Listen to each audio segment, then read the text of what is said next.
Go ahead. Yes. Nice to have all of you here. By the way, what a good-looking audience this is, I tell you.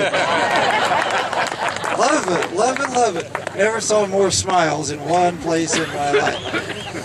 Thank you for all that's gone into this. I certainly thank the city of Mesquite. And I thank all that have come out on a chilly morning, and especially the competitors. I'm going to refer to the competitors right now in what I like to call our story. It's really my story, but I see clearly it's our story. I lost my sight in an automobile accident. I was 18 years of age, driving, I was actually a passenger in an automobile with a friend of mine, out too late at night, Christmas Eve, 1966. We had both just gotten off work at midnight. We were working second shift jobs, going to college at a local junior college. We were happy. All the Christmas lights in town were up. We decided we'd just do a little joyride, nothing involving alcohol, drugs, none of that was a part of it.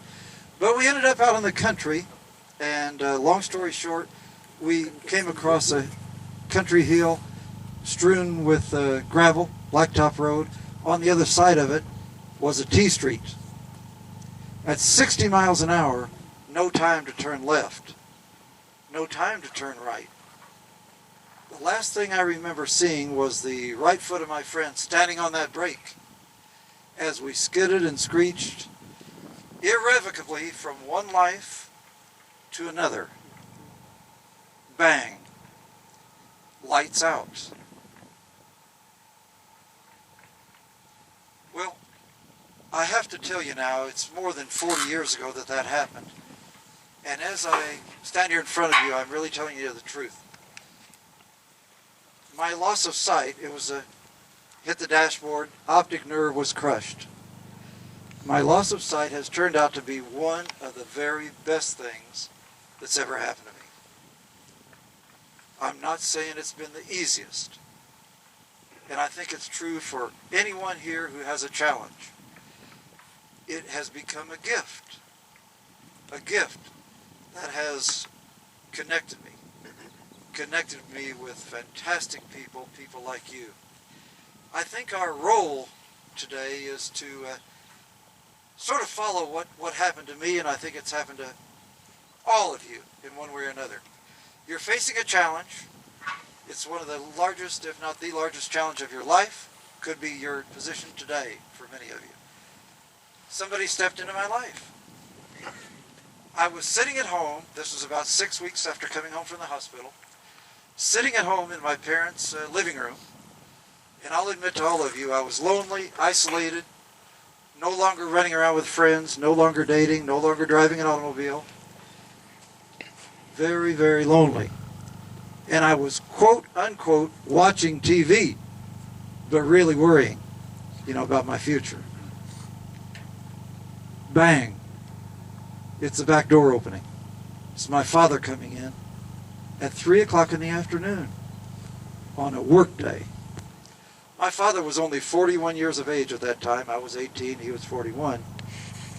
And the vision that this man showed. I heard him stride across the kitchen floor. He turned left and went down to the basement, pounded back up those basement stairs, stepped into my private space, and set before me, of all things, my golf clubs. I say to myself, Dad, don't look now, but I'm in no mood for golf. But I had the kind of a dad you really didn't want to say that to. Some of you probably had that same kind of a dad, because once he had an idea in mind, if he thought he could help somebody, he was going to carry it out. And honest to God, out the door we went, and in about 8 minutes, we're standing on this little golf course that I had seen probably 1,000 times. And standing out there, I could smell the grass on the ground underfoot. I could hear the birds in the distance, and the wind on my face. This was Illinois in late February. My dad didn't seem to care. He says, David, let me have you warm up this stick. So I warmed up the club a few minutes, and you know what? He tells me a little story. And of course, I've told this many a time in all these years, but here it is. My dad says, do you remember Sam Sneed?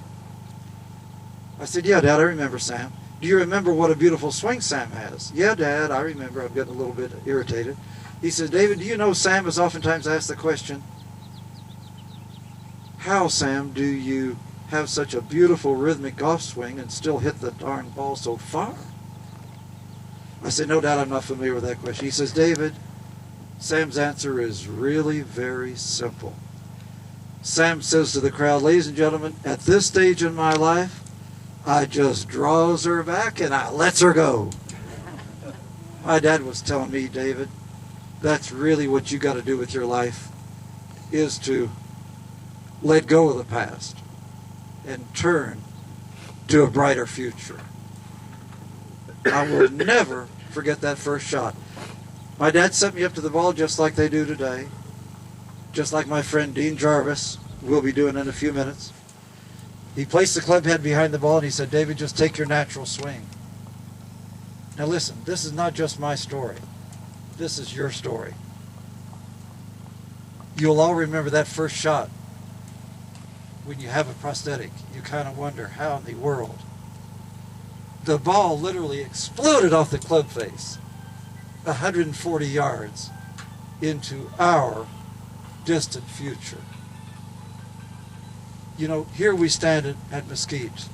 That distant future for all of us, just look around, is right now. I thank you all for making it happen.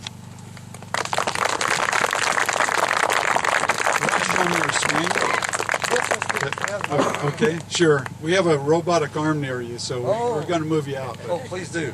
Please do. Yes, I think, you know, we're going to try to hit a shot. I do emphasize the word try. How about that? And I don't know, Dean, if you have my golf club, and if not, I'll use somebody else's. It's in my golf bag on the driving range. Okay. Has anybody got a club? I'll use a long club. I don't mind. Oh, well. That's okay. Have we got a tee? Okay, that's fine. Go ahead, I'll do your talking. You just do the demonstration. Good, you do the talking, Dave. Right. Okay. Go ahead, safe distance. Show us how you line up, as you were describing yesterday at breakfast, how Dean went to a golf tournament last weekend in Georgia, and this is the process that they go through to line up a shot. Dean was telling me that David hits about 75% of his fairways. If I could only do that at Wolf Creek or Falcon Ridge or wherever. Yep. This is essentially pretty much a team game, as you can all see. Very good. No ball. Okay. So he'll tell him what the distance is and he'll line it up. Exactly. Exactly. Yeah. Did you go with John Daly on it? Yeah, that's right. That's it. I love it. Love it. And this is how we do it, essentially. I'm not going to swing here, I guess. I will hit. I'm not going to hit a ball, anybody know? Because I will if you have room. If not, we'll just tote you. Point the other direction if you're going to hit a ball. Yeah, we'll do that. We're going to hit one.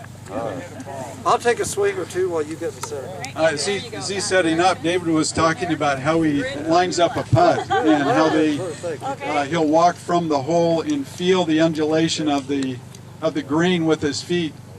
And we'll set up the angle. Dean will set up the angle of the putt, and he feels his way to the hole. It's pretty amazing to hear him describe how he would golf and how sometimes as we look around with our own eyes, it makes it more difficult to do things.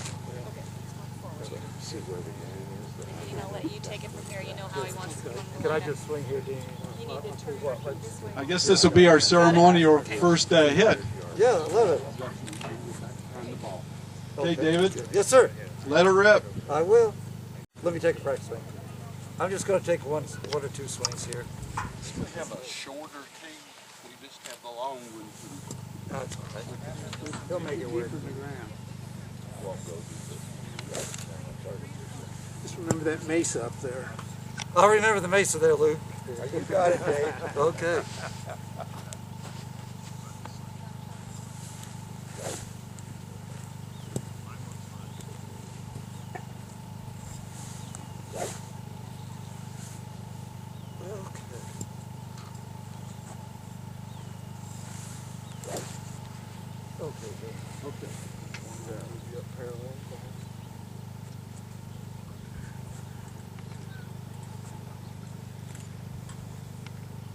Yes, sir. Very good. Well done. Good.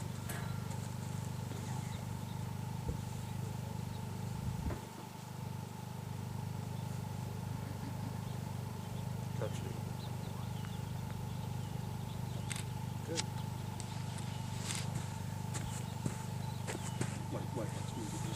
Oh, yeah, sure. Sure. Good. Good. Gotcha.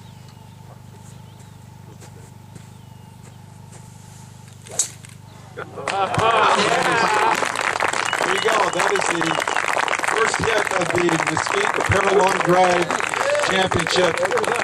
David, you're outstanding. Touch is